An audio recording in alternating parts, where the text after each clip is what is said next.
عزیزان گرامی وقار، ہم عشرہ ذی الحجہ میں داخل ہو چکے ہیں۔ اللہ رب العزت کے حرمت والے مہینوں میں سے یہ مہینہ ہے جس میں ہم اپنی زندگی کی آج سانسیں لے رہے ہیں۔ 4 مہینے حرمت والے ہیں جس میں جنگ و جدال، قتل و قتال حرام ہے، اور ان کی حرمت پہلے سے ہے۔ وہ 4 مہینوں میں سے یہ مہینہ ذی الحجہ کا، جس میں آج ہم جمعہ ادا کرنے کی غرض سے پہلے جمعہ میں حاضر، اور چاند کی رات سے لے کر ذی الحجہ کے 10ویں کے دن تک یہ جو 10 راتیں اور 10 فجر ہیں، ان کے متعلق قرآن پاک میں اللہ تعالیٰ نے قسم یاد فرمائی، والفجر ولیال عشر، اور فجر کی قسم اور 10 راتوں کی قسم۔ ظاہر سی بات ہے، قسم کسی عظمت والی چیز کی ہی اٹھائی جاتی ہے، اور یہ 10 راتیں ذی الحجہ کی ایسی مقدس ہیں، اتنی عظمت والی ہیں کہ رب ذوالجلال اس کی قسم فرما رہا ہے، ولیال عشر، اور 10 راتوں کی قسم۔ وہ 10 راتیں کون سی ہیں؟ پہلی ذی الحجہ سے لے کر 10ویں ذی الحجہ تک، جس میں آج ہم موجود ہیں۔ عزیزان گرامی وقار، ان دنوں میں ہمارے اوپر کئی چیزیں، کئی احکامات واجب بھی ہوتے ہیں۔ مثال کے طور پر سال میں 1 مرتبہ مالک نصاب کے لیے زکوٰۃ دینا فرض ہے۔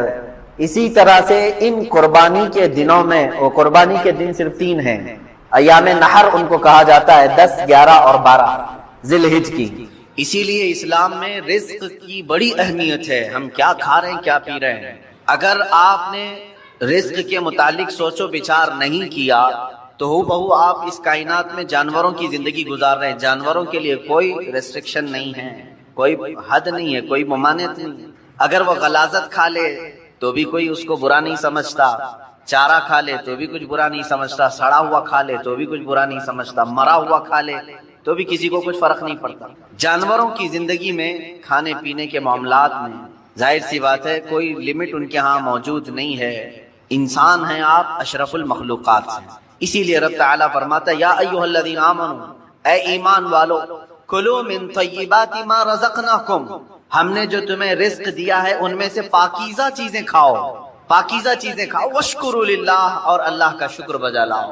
اور حدیث پاک رسول کریم صلی اللہ علیہ وسلم فرماتے ہیں، اللہ طیب ویحب الطیب، اللہ تعالیٰ پاک ہے اور پاک چیز کو ہی پسند کرتا ہے، پاک چیز کو وہ زیادہ پسند فرماتا ہے۔ تو پاک جس طرح سے، اب آپ کو میں مسائل بتاؤں، نماز میں آنے سے پہلے آپ کئی چیزوں پر توجہ دیتے ہیں۔ بدن پاک ہے یا نہیں، سب سے پہلے آپ یہ دیکھتے ہیں کہ کہیں پیشاب پخانہ یا نجاست حقیقی نہ ہوئی ہو، یعنی غسل واجب نہ ہوا ہو، ایسی ساری چیزیں آپ بدن کا دیکھ لیتے ہیں۔ دوسرے نمبر پر آپ جو کپڑے پہنے وہ بھی دیکھتے ہیں کہ کہیں ان کپڑوں پر کوئی نجاست تو نہیں لگی ہے، کپڑے بھی پاک ہیں، بدن بھی پاک ہے۔ پھر جہاں نماز پڑھنے کے لیے کھڑے ہیں وہ جگہ دیکھتے ہیں، یہ پاک ہے کہ نہیں، کتنی پاکی کا اہتمام ہے۔ ایک نماز، ایک سجدہ ادا کرنے سے پہلے بدن کا غسل سے ہونا، وضو سے ہونا، کپڑوں کا پاک صاف ہونا، اور پھر اس جگہ کا بھی پاک ہونا ضروری ہے۔ یہ شرائط نماز میں سے، اگر ان میں سے کوئی ایک چیز بھی ناپاک رہی تو نماز ہوگی نہیں۔ بدن ناپاک تھا یا کپڑے ناپاک تھے یا وہ جگہ ناپاک تھی جہاں نماز پڑھ رہے ہیں، نماز ہوگی نہیں۔ میرے عزیزو، ہم جب ان چیزوں کا اہتمام کرتے ہیں تو یہ تو ظاہری احکام ہوئے جو شریعت نے ہمارے اوپر رکھے ہیں۔ اور حدیث پاک میں اللہ تعالیٰ کے حبیب صلی اللہ علیہ وسلم فرماتے ہیں، ان اللہ لا ينظر الى صورکم بل الى قلوبکم، اللہ تمہاری صورتوں کی طرف نہیں دیکھتا، تمہارے دلوں کی طرف دیکھتا ہے۔ اب تم مسجد میں آ رہے ہو، بدن بھی پاک کر کے آئے، کپڑے بھی پاک کر کے آئے، اور جگہ بھی پاک ہے جہاں نماز پڑھ رہے ہیں، لیکن جسم کے اندر حرام غذا لے کر کے آئے، ناپاک چیزیں کھا کر کے آئے، جس چیز کے اللہ نے اور اس کے رسول نے منع فرمایا وہ چیزیں اپنے جسم کے اندر لے کر کے آئے، تو یوں ہی سمجھ لو میرے عزیزوں کہ اندر کی غلاظت سے آپ نے اپنے آپ کو صاف نہیں کیا، باہر صرف صاف ہو گئے۔ اسی وجہ سے نمازوں کا کما حق لطف بھی نہیں مل پاتا، عبادتوں کا وہ ذوق بھی نہیں آ پاتا۔ اس کی وجہ کیا ہے؟ اندر سے یہ خرابی موجود ہے، اوپر سے جتنی لیپا پوتی کر لیں۔ اس کی مثال یوں ہی ہے، آپ نے اپنے جیب میں سڑے ہوئے گوشت کے ٹکڑے رکھے ہیں، مردہ رکھا ہوا ہے، ظاہر سی بات ہے ایک مردہ اور یہ سڑے ہوئے گوشت کی بدبو کتنی ہوتی، یا غلاظت اپنی جیب میں رکھے ہوئے، اوپر سے عطر پر عطر لگا رہے ہیں، عطر پر عطر لگا رہے ہیں۔ جتنا بھی عطر لگاؤ وہ اندر کی غلاظت کی بدبو آ ہی جاتی ہے. اور کبھی ایسا ہوتا ہے کہ اس عطر کا بھی فائدہ نہیں ہوتا، وہ مکس ہو کر کے کوئی اور ہی بو بن جاتی ہے، کوئی اور ہی مہک آنے لگ جاتی ہے. عزیزان گرامی، ہم اپنے اندر کی غلاظتوں کو رکھ کر کے اگر نماز، روزے، زکوٰۃ یہ ساری چیزیں کرتے رہیں تو ایسی ہی ہے کہ یہ عبادتوں کا کما حق و فائدہ نہیں اٹھا پاتے. نمازوں میں لطف کیوں نہیں مل پاتا؟ سجدوں میں یہ تڑپ کیوں نہیں آ پاتی؟ دلوں کی پاکیزگی اور حلال رزق کی جو اہمیت اسلام میں ہے، اس کی طرف توجہ نہ دینے کی وجہ سے یہ ساری چیزوں کی خرابی آتی ہے. کسی نے کہا تھا، آپ تو کہتے ہیں قرآن میں ہے، اللہ نے فرمایا ان الصلاۃ تنہی عن الفحشاء والمنکر، بے شک نماز ہر بے حیائی اور برائی سے روکتی ہے. ادھر نماز پڑھ رہا ہے، ادھر چپل چوری کر رہا ہے، ادھر نماز پڑھا، ادھر فوراً باہر نکلتے ہی اجنبی عورتوں پر نظر ڈال رہا ہے.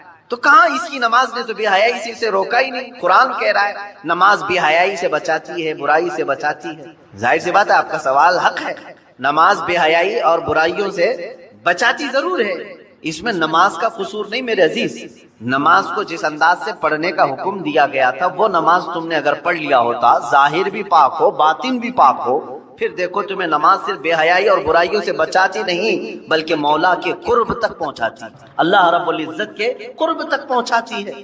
صاف سی بات ہے میرے عزیزو، اللہ کے حبیب صلی اللہ تعالی علیہ وسلم کی ایک حدیث پاک میں ذکر کرتا ہوں آج. حضور اکرم صلی اللہ تعالی علیہ وسلم ارشاد فرماتے ہیں، اے میرے صحابہ، ان قریب تم دیکھو گے میری امت پر ایک ایسا زمانہ آئے گا کہ لوگ حلال اور حرام کی تمیز بھول جائیں گے، جو ہاتھ میں آیا وہ کھا لیں گے. اور یہ وہ زمانہ ہوگا کہ صبح مومن ہوں گے، شام میں کافر ہو جائیں گے، رات کو مومن سوئیں گے، صبح کافر اٹھیں گے. یصبح مؤمنا ویمسی کافرا. یہ وہ زمانہ آ گیا ہے میرے عزیزو، امت کا اکثر حصہ آج حلال و حرام کی تمیز بھول چکا ہے. ایک بات میں آپ کو بتاؤں، اللہ تعالیٰ نے قرآن پاک میں جو ہمارے لیے احکام بیان کیے کہ کون سی چیز تمہارے لیے سوٹیبل ہے، مجھے یہ بتاؤ کہ وہ ہمارا خالق ہے یا نہیں؟ اسی نے پیدا کیا ہے ہمیں، اور وہی بہتر جانتا ہے کہ ہمارے جسم کے لیے کون سی غذا سوٹیبل ہے. جس نے بنایا وہی بہتر جانتا ہے. جب اس نے قرآن پاک میں ہمارے لیے فرما دیا کہ تمہارے لیے حلال سوٹیبل ہے، صرف پاکیزہ غذائیں، اور اس نے تو تمہارے لیے اتنا اہتمام فرمایا. تفسیر میں نے پڑھا اللہ رب العزت نے اس اشرف المخلوقات کو اتنی عزت دی ہے کہ زندگی میں اگر سب سے زیادہ ضرورت کسی چیز کی ہوتی ہے تو کھانے پینے کی ہوتی ہے. بغیر کھائے پیے کون زندہ رہتا ہے؟ آپ بغیر کپڑوں کے رہ لیں گے، بغیر مکان کے رہ لیں گے، بغیر پیسوں کے رہ لیں گے، لیکن بغیر کھانے پینے کے بہت کم دن تک آپ رہیں گے. یہ سب سے زیادہ ضروری چیز ہے آپ کے لیے، کھانا پینا، ہوا پانی.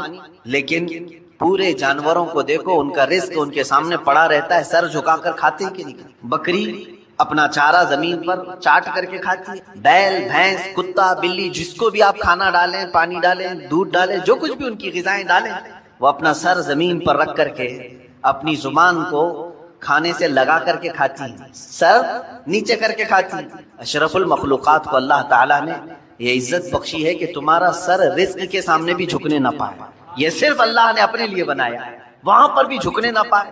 تم ہاتھوں سے اٹھاؤ اور اپنے منہ تک لے جاؤ. کچھ جانور ہو سکتا ہے اس طرح کے کھانے میں ہوں، لیکن تفسیر میں فرمایا کہ اشرف المخلوقات کی یہ عزت ہے کہ اللہ نے تمہارے سر کو رزق کے سامنے بھی جھکنے نہیں دیا. میرے عزیزو، جس کو اللہ تعالیٰ نے اتنا پاکیزہ بنایا ہے کہ اس صورت کو اللہ قرآن میں فرماتا ہے کہ ہم نے سب سے بہترین صورت اگر اپنی مخلوق میں کسی کو دی ہے تو وہ انسانوں کو دی. انسانوں کو سب سے بہترین صورت دی. اس کی لاکھوں کی مخلوق ہے، جانور ہوں، پرند ہوں، جنات ہوں، ملائکہ ہوں، سب مخلوقات ہیں. ان مخلوقات میں سب سے اچھی صورت کس کو ملی ہے؟ انسان کو ملی. اگر انسان کو سب سے اچھی صورت نہ ملی ہوتی تو کبھی انسانوں میں اللہ اپنے محبوب کو نہیں پیدا کرتا، وہ اور اچھی صورت والوں میں پیدا کرتا. محبوب صلی اللہ علیہ وسلم کا انسانوں میں پیدا ہونا اس بات کی علامت ہے کہ اللہ نے اس انسان کو سب سے اشرف صورت عطا کی. اور یہ بھی روایت میں ملتا ہے کہ قیامت کے دن اگر یہ انسان غلطی کیے، کفر کریں، شرک کریں، برائیاں کریں، جہنم میں ان کو ڈالنا ہوا بھی تو اس شکل سے کوئی جہنم میں نہیں جائے گا. جہنمی کی صورت بدل دی جائے گی، جہنم میں جانے والے کی صورت بدل جائے گی. بلکہ فرمایا گیا کہ اگر وہ جہنمی، ایک جہنمی جس کے بارے میں کہا گیا ہے اگر وہ مکہ اور مدینے کے درمیان بیٹھ جائے تو اس کے دونوں ہاتھ پھیل جائیں گے. 450 کلومیٹر کا فاصلہ ہے. اتنا بڑا اور چوڑا اس کو بنا دیا جائے گا اور اس کا صرف ایک کان ایک ہاتھی کے برابر, اس کے جبڑے پہاڑوں کے برابر ہوں گے. ایک جہنمی کی شکل اتنی بڑی بنائی جائے گی کیونکہ اسے عذاب چکھانا ہے. یہ چھوٹی چھوٹی صورتوں کے ساتھ نہیں. اب بتائیں محدثین نے اس شکل کے ساتھ جہنم میں کیوں نہیں ڈالا جائے گا؟ فرمایا گیا کہ اس لیے کہ اسی شکل میں اللہ نے اپنے محبوب کو پیدا کیا. محبوب اکرم صلی اللہ تعالی علیہ وسلم انسانی شکل میں ہے, تو انسانی شکل کو اللہ تعالی جہنم میں نہیں ڈالے گا. میرے عزیزو, میں بات یہاں پر یہ کر رہا ہوں کہ جس کو اللہ نے اشرف بنایا, اعظم بنایا, اجمل بنایا, خوبصورت بنایا ہے, اس کی زندگی کے لیے تو یہ ضروری ہے کہ اب وہ کیا کھا رہا ہے, کیا پی رہا ہے, اپنے سٹینڈرڈ کو دیکھ کر کے اپنے معیار کو دیکھ کر کے. تم اگر وہی چیزیں کھا رہے ہو جو کتا کھا رہا ہے تو فرق کیا رہ گیا تمہارے پاس؟ تم اگر وہی چیزیں کھا رہے ہو جو خنزیر کھا رہا ہے تو فرق کیا رہ گیا تمہارے پاس؟ تم اشرف المخلوقات ہو. تمہیں اللہ نے پاکیزہ اور حلال چیزیں عطا کی. کیا کسی انسان کو غلاظت کھاتے ہوئے دیکھا؟ اور اگر وہ کھاتا ہے تو عقل سے بہرا ہے, عقل سے پیدل ہے, انسانیت بھول چکا ہے. عزیزان گرامی وقار, جب ہم غلاظت, پیشاب, پخانہ, گوبر نہیں کھا سکتے انسان, تو اسی طرح مسلمان کو اللہ تعالیٰ نے فرمایا تم سود نہیں کھا سکتے, تم جوا کے پیسے نہیں کھا سکتے, تم چوری کا مال نہیں کھا سکتے, اس لیے کہ یہ بھی غلاظت ہے. یہ غلاظت ہے, اور ایسی غلاظت ہے کہ بظاہر تمہیں نظر نہیں آئے گی لیکن تمہاری روح کو ہمیشہ کے لیے خراب کر دے گی. کچھ چیزیں زہر ہیں میرے عزیزو, پوائزن. اگر پوائزن پی لو تو ہو سکتا ہے کہ تمہاری جان چلی جائے, گوشت کے ٹکڑے گل جائیں, انتڑیاں کٹ جائیں. لیکن جو حرام پوائزن ہے, سود ہے, جس کو آپ فائنانس کہو, بڈی کہو, بیاج کہو, کوئی بھی نام دے لو, شراب حرام کر دیا اللہ تعالیٰ نے, یہ پوائزن ہے, زہر ہے مسلمان کے لیے. جوا حرام کر دیا ہے شریعت اسلامیہ نے, اس سے جو بھی آمدنی ہوئی, جو بھی انکم ہوئی, یہ غلاظت ہے, یہ پوائزن ہے. یہ جب ہمارے پیٹ کے اندر جائے تو کیا ہوتا ہے جانتے ہیں؟ دنیاوی زہر تمہارے جسم کو ناکارہ کر دے گا, لیکن اللہ کے حبیب صلی اللہ علیہ وسلم نے فرمایا جس نے حرام لقمہ اپنے پیٹ میں ڈالا تو پھر وہ گوشت جنت میں کبھی نہیں جا سکے. حرام سے پلا ہوا گوشت جنت میں داخل نہیں ہوگا. میرے آقا صلی اللہ علیہ وسلم نے فرمایا اس کے لیے سب سے بہترین چیز ہے کہ اس پیٹ میں جہنم کی آگ بھر دی جائے, دوزخ کی آگ ہی بھری جائے گی. اے مومنو, تمہارے لیے اللہ تعالیٰ نے جو راستے بیان کیے ہیں ان راستوں سے ہرگز نہ ہٹنا, ہرگز نہ ہٹو. قرآن پاک میں اللہ تعالیٰ نے ایک جگہ نہیں کئی جگہوں پر ارشاد فرمایا کہ تم زمین میں پھیل جاؤ, اللہ کا رزق تلاش کرو. اب میں آپ کو یہاں پریکٹیکلی بات بتا دوں. میں نے جن چیزوں کو منع آپ کے سامنے ابھی منع کے طور پر پیش کیا, چوری ہوئی یہ حرام ہے, سود یہ حرام ہے, جوا یہ حرام ہے, شراب کے پیسے یہ حرام ہے, یہ 4-5 چیزیں میں نے گنائے. آپ کو میں بتاؤں اللہ تعالیٰ کی یہاں پر موجودہ نعمتوں میں حرام بہت کم ہے, حلال کی تعداد بہت زیادہ ہے, حلال کی تعداد بہت زیادہ ہے. لیکن جس کی روح بیمار ہو, جس کا خاتمہ خراب ہونا ہو, وہ بہت زیادہ حلال کو چھوڑ کر کے چھوٹے سے حرام کے ایک ہی دروازے کو پکڑنے کی کوشش کرتا ہے. حلال دروازے دنیا میں 100 کی تعداد میں, تو حرام دروازہ ایک ہی ہے, لیکن داخل اس میں آسانی سے ہونے کی کوشش کرتا ہے بندہ. قرآن پاک میں آپ دیکھیں اللہ نے فرمایا حرم الربا, سود کو اللہ نے حرام کر دیا, لیکن اس کے بدل میں کیا کیا حلال ہے یہ کبھی سوچا آپ نے؟ سود حرام ہے, بڑھا کر کے پیسہ لینا, بیاج یہ حرام ہے, اللہ نے فرما دیا. لیکن کیا اس کے علاوہ کوئی دوسرا راستہ ہے ہی نہیں پیسے کمانے کا؟ اللہ تعالیٰ نے فرمایا تجارت تمہارے لیے حلال ہے, ملازمت تمہارے لیے حلال ہے, کھیتی باڑی تمہارے لیے حلال ہے, نوکری تمہارے لیے حلال ہے. تم یہ تمام راستے, ایک سود کو حرام قرار دیا اور کئی راستے حلال کے اللہ نے خود تمہیں بتائے. مشارکت ہے, پارٹنرشپ کر لو, مضاربت ہے, نفع میں حصہ داری مقرر کر لو, یہ حلال طریقے بتائے. شراب کو اللہ نے حرام کر دیا تو کیا پوری دنیا کی پینے والی چیزیں سب حرام ہو گئی؟ ایک کو اللہ نے فرمایا حرام ہے شراب, جس سے نشہ ہے, بدلے میں اللہ تعالیٰ نے ہزاروں چیزوں کو رکھا. دودھ پی لو حلال ہے, شربت پی لو حلال ہے, مٹھائیاں کھا لو حلال ہے. حلال کی تعداد دنیا میں بہت ہے, حرام کی تعداد کم ہے. لیکن انسان جب شیطانیت پر اتر آتا ہے تو ہزاروں حلال کو چھوڑ کر تھوڑے سے حرام میں ہی جانا پسند کرتا. سورہ قیامہ کی آیت ہے, اللہ رب العزت فرماتا بل یرید الانسان لیفجر امامہ, انسان یہ چاہتا ہے کہ اس کے سامنے بے حیائی کی جائے, وہ پسند اسی چیز کو کرتا ہے اکثر. تمہیں اللہ تبارک و تعالیٰ نے اگر کسی چیز کو دیکھنے سے منع فرمایا, اجنبی عورتوں سے, تو کیا تمہارے لیے کوئی عورت دیکھنا حلال ہی نہیں ہے؟ تمہاری ماں کو دیکھنے پر کعبہ مکرمہ دیکھنے کا ثواب رکھا گیا، تمہاری بہنوں کو دیکھنا تمہارے لیے حلال رکھا گیا ہے، تمہاری بیویوں کو دیکھنا حلال رکھا گیا ہے، بلکہ ثواب بھی رکھا گیا ہے، تمہاری بیٹیوں کو دیکھنا تمہارے لیے حلال رکھا گیا ہے، ثواب بھی رکھا گیا ہے۔ ایک اجنبی خاتون کو دیکھنا حرام اللہ نے فرمایا ہے، تو ایسا نہیں کہ پوری دنیا کی عورتیں تم کو دیکھ نہیں سکتی۔